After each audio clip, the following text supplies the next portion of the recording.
Thank you very much, Mr. Chairman. I appreciate this hearing for several reasons, in part because I believe this is the first opportunity that the committee has had to do any oversight of the GSA, particularly given the controversies that are surrounding the agency at this time. Now, Mr. Horn, I recognize you are a civil servant, but you're who the administration has given us for this hearing.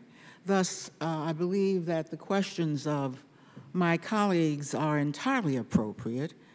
These are public interest questions, but they are particularly important for oversight of a GSA property, a property still owned by the United States of America. Now, recognizing that you're not the appointed head of GSA, I'm going to try to ask questions that I think anyone in the agency today should be able to answer. I am interested in protecting the interests of the United States in what appears to be the profitability of the Trump Hotel. It was my bill that resulted in the renovation of the old post office for the Trump Hotel in the first place. It was during the Obama administration that contract was competitively let, and I have no reason to believe that Mr. Trump did not win it fair and square. He had to put up millions of dollars to renovate that hotel. And the importance of it for this committee is that the profits must be shared with the United States itself. Unlike other properties that we typically authorize, 3% of the profits for the first 10 years must go to the people of the United States. And it does appear that the government was correct in leasing this property. We were spending $12 million just to keep it up. It's a priceless property. And it does appear to be profitable.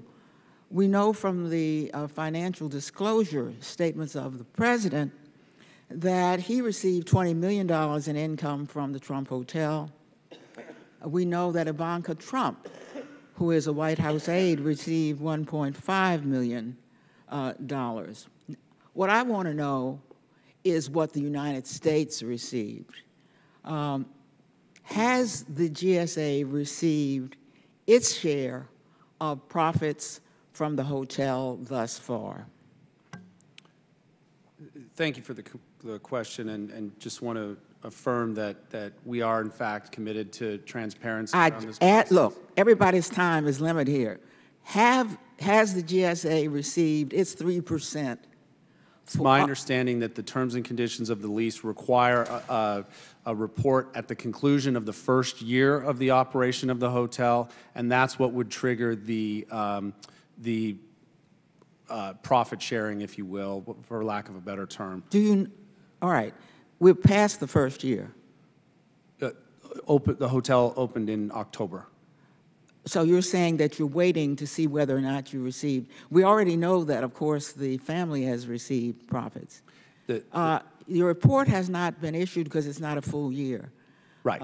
Do you know whether or not the GSA has received profits at all from the Trump Hotel? Well, the GSA, we received a $250,000 a month payment, and then the lease requires... So it has received $250,000 each month? Yes. Why has GSA not shared the monthly financial reports? You are required to have monthly financial reports. The deal was structured for transparency so that the people of the United States would know that they were getting their money out of it.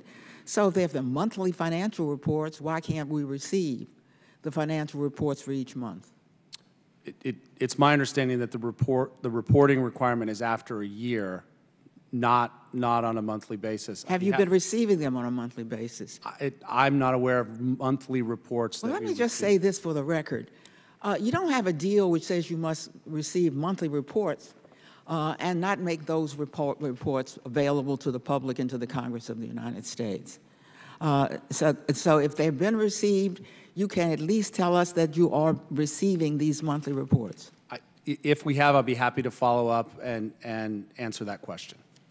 You know that those are required by the lease, and I wish you would indeed follow up and submit that Sure. information to the chairman. I also know that you've been put in a position where the Department of Justice has issued a legal opinion stating that the ranking minority member, this is the first time I think in the history of the Congress, does not have the authority to conduct oversight.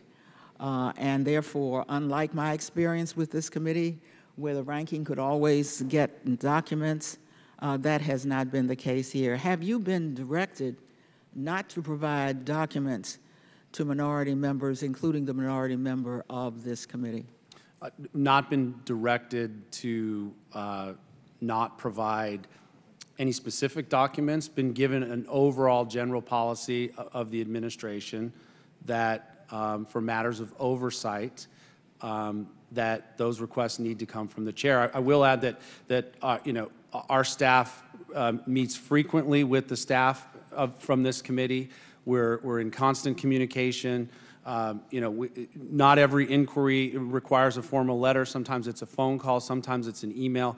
There is, you know, I sit down the hall from those guys and see them getting in an Uber all the time to come up here and talk. So I know that there's communication back and forth between our Office of Congressional Affairs and this committee. Gentlewoman's time has expired. We'll move on to our next